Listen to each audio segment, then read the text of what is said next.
ప్రార్థన చేయటం ప్రారంభిద్దాం. విన్నప ప్రార్థన సమయం ప్రారంభమైంది. ఇదే ప్రార్థనలో గత నెల ప్రార్థించినటువంటి వారు అనేక మంది స్వస్థతను మేలును పొందుకుని కొద్ది క్షణంలోని ముందు సాక్షులుగా నిలబడబోతూ ఉన్నారు.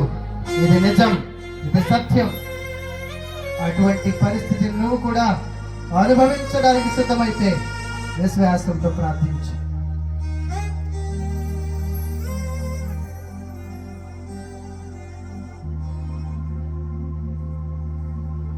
కొంతెత్తి ప్రార్థన చేయడానికి ప్రయత్నం చేద్దాం. పురుషులలో కూడా అక్కడిక్కడ ఉన్నటువంటి వారు కొద్ది క్షణం ప్రార్థనలో ఏకీభవిద్దాం. నీ కుటుంబంలో సమస్యను దేవునికి విన్నవించుకుందాం.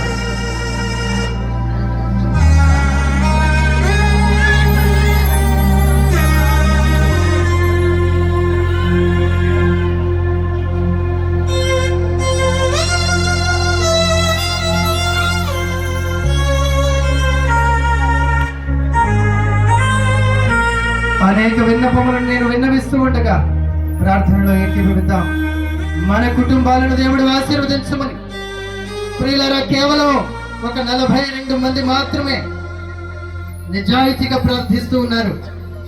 మిగతా వారంతా ఒట్టినే చేతులు దండం పెట్టుకుని ఉన్నారంతే, ప్రార్థించడం లేదు. ప్రార్థించలేదా? ఇందుకోసమే కదా అనుభవం వచ్చింది. ప్రార్థన చేయి.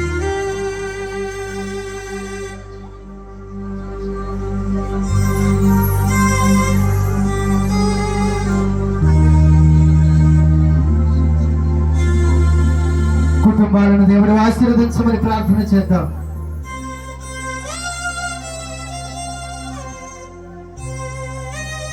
కుటుంబంలో ఉన్నటువంటి సమస్యను దేవునికి విన్నవించుకుందాం. త్రాగుబోతైనటువంటి భర్తను మార్చమని దాదాపుగా 11 మంది సహోదరి మణులు ప్రార్థిస్తూ ఉన్నారు.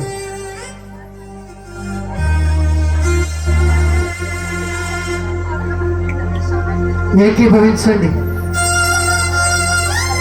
ప్రార్థనలో ఏకీభవించి ఆ సహోదరి మణులతో పాటు దేవుడి వారికి సమాధానాన్ని వసగమని, శాంతిని వసగమని, సమస్య నుండి విడుదలను కలిగించమని ప్రార్థించండి.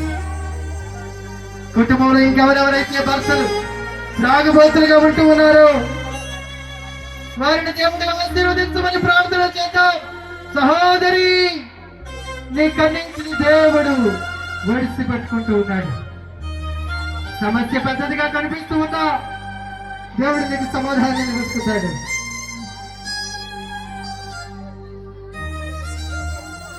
ఒక పసిబిడ్డకు గొంతు సంబంధమైనటువంటి కొద్దిపాటి ఇబ్బందితో ఎత్తుకునేటువంటి బిడ్డకు, కాలి నడక కూడా ఇంకా సరిగా రానటువంటి బిడ్డకు గొంతు సంబంధంలో ఏదో కాస్త ఇబ్బంది ఉన్నది.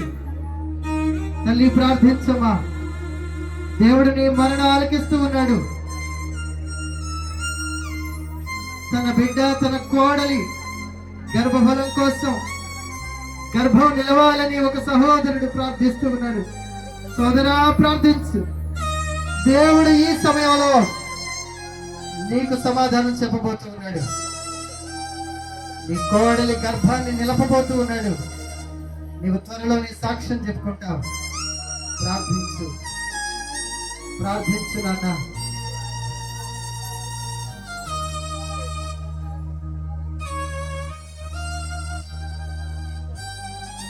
కనుచూపు మందగించి ఉన్నటువంటి వారు దేవునికి ప్రార్థించండి. దేవుడు తన కృపలో చక్కటి చూపును, తేటలేని కన్నులను ప్రసాదించమని, పనిచేసే